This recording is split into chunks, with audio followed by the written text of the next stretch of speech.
In downtown Los Angeles, there is a building that looks ordinary. Hundreds of windows. Concrete walls. A simple sign. It is called the Cecil Hotel. But behind these walls, decades of death, disappearances, and unanswered questions have been hiding. This is True Tales USA, where real American stories never fade. And tonight, you will discover why some people believe this building was never meant to be a place for the living. The Cecil Hotel opened in 1927. Back then, Los Angeles was booming. Hollywood was rising. Money was flowing. Dreams were everywhere. The Cecil was built for tourists, businessmen, and wealthy travelers. It had over 600 rooms. It promised luxury, comfort, safety. But very quickly, that promise collapsed.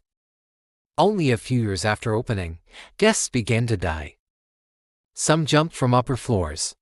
Some were found inside their rooms. Some were never explained.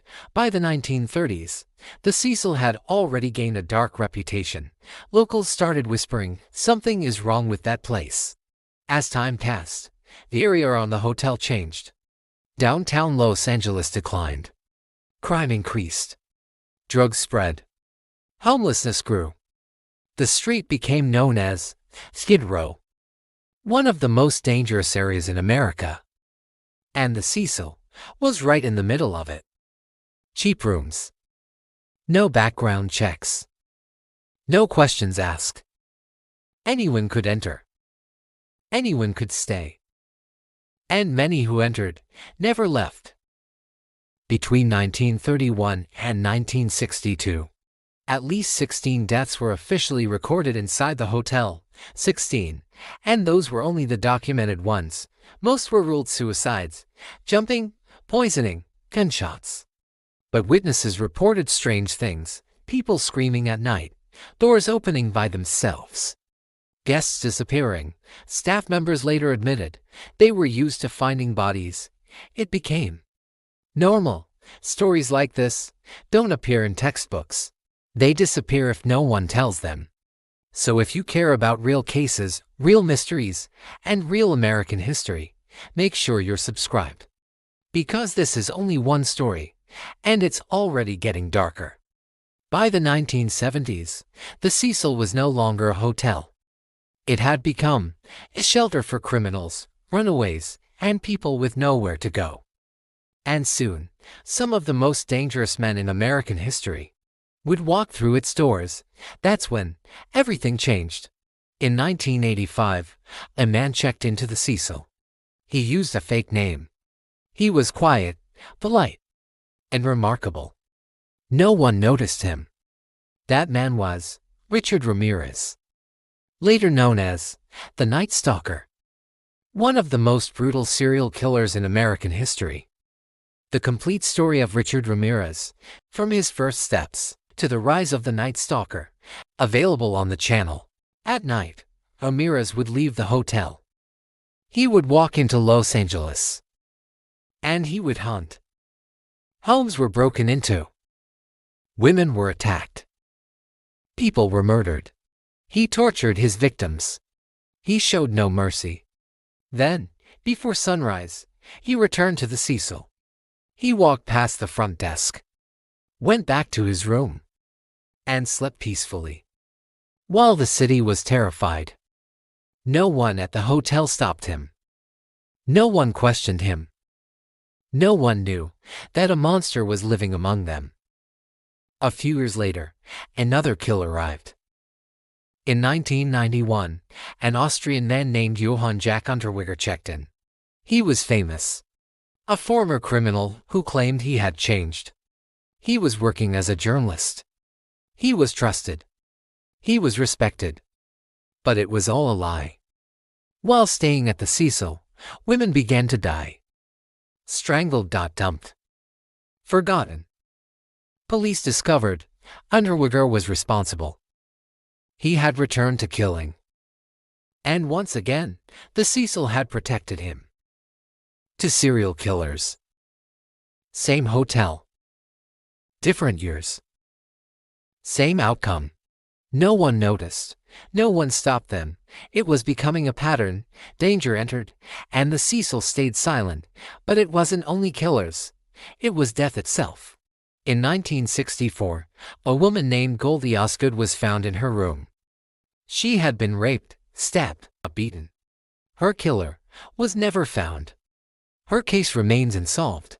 To this day, in 1962, a woman jumped from the 9th floor. She landed on a pedestrian. Both were killed instantly. 2 lives ended in one moment. In 1975, a man was found dead in his room. His body decomposed for weeks. No one noticed. No one checked. No one cared. Room after room, year after year, death after death, the Cecil became a place where people disappeared, where screams were ignored, where suffering was invisible. Guests stopped asking questions. Staff stopped being surprised, and management kept accepting reservations. If stories like this shock you, remember, most people never hear them. So if you want real history, real crimes, and real mysteries, subscribe to True Tales USA, because what happened here was hidden for decades. By 2013, the Cecil was already cursed in the minds of many. But nothing prepared the world for what was about to happen next. A young student, hotel elevator, and a video that would haunt the internet forever. In January 2013, a 21-year-old student from Canada arrived in Los Angeles. Her name was Elisa Lam. She was traveling alone, exploring the city, writing about her journey. She checked into the Cecil Hotel. At first, nothing seemed wrong. She called her parents. She posted online. She smiled in photos. But inside the hotel, something was changing. Other guests complained. They said Elisa was acting strange, talking to herself, hiding in hallways, leaving notes. Hotel staff became concerned and moved her to a private room. Then, on January 31st, Elisa disappeared. No goodbye, no message, no warning. She simply vanished. Days passed. Police searched the hotel. They searched rooms, rooftops, stairwells. Nothing, no trace, no clues. Guests began to complain. The water was strange. It was dark. It tasted bad. It smelled terrible. But no one knew why. 2 weeks later, police made a decision. They released surveillance footage from inside the elevator. And the world would never forget it. The video shows Elisa inside the elevator.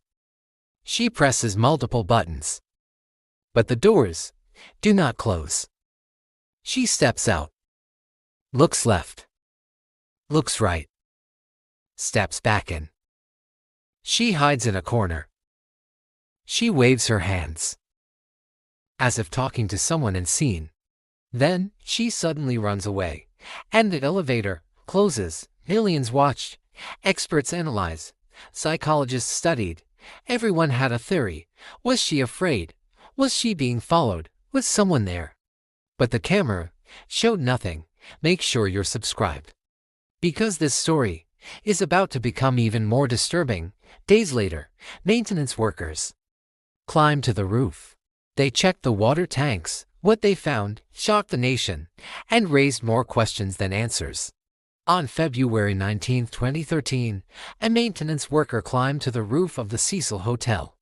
His job was simple: check the water tanks, fix the complaints, restore the supply. He opened the first tank, nothing. He opened the second, nothing. Then, he opened the third, and froze. Inside the tank was a body, floating, face up, clothes on. It was Elisa Lam. She had been missing for 19 days. And the entire time, she was above everyone. In the building, in the water, in the system. Guests had been drinking it, brushing their teeth with it, bathing in it, without knowing. The horror spread instantly. News exploded. Social media panicked. The world was disgusted. But the discovery only raised more questions. How did she get there? The roof was locked. The tanks were high. The ladders were hidden. Security alarms existed, yet no alarms were triggered.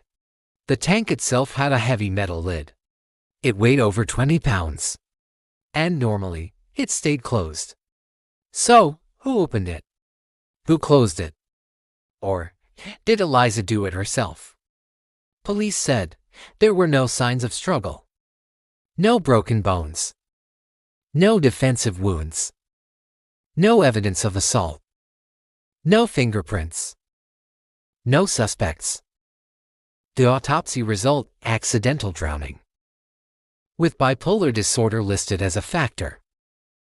They said Elisa suffered a mental health episode, climbed the roof, entered the tank, and couldn't escape. Case closed. Yet many people refused to believe it.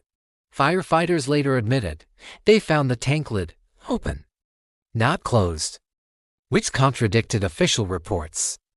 The elevator video was edited. Timestamps removed. Why? No explanation. The hotel had no cameras on the roof. No footage. No witnesses. No timeline, no proof, only assumptions. And one more thing, Eliza was found naked. Her clothes were floating nearby. Why would she remove them? In freezing water, in the dark, alone, and on a roof, at night. Doctors said hypothermia can cause paradoxical undressing. But critics ask, was she in the water long enough? No one knows. If you believe every unanswered question matters, stay with stories like this. Subscribe to True Tales USA. Because truth should never be buried.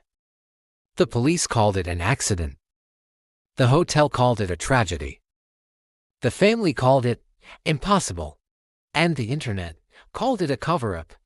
After the discovery, the case was officially closed. Authorities said no crime, no suspect, no mystery, just a tragic accident. But for many people, that explanation was never enough.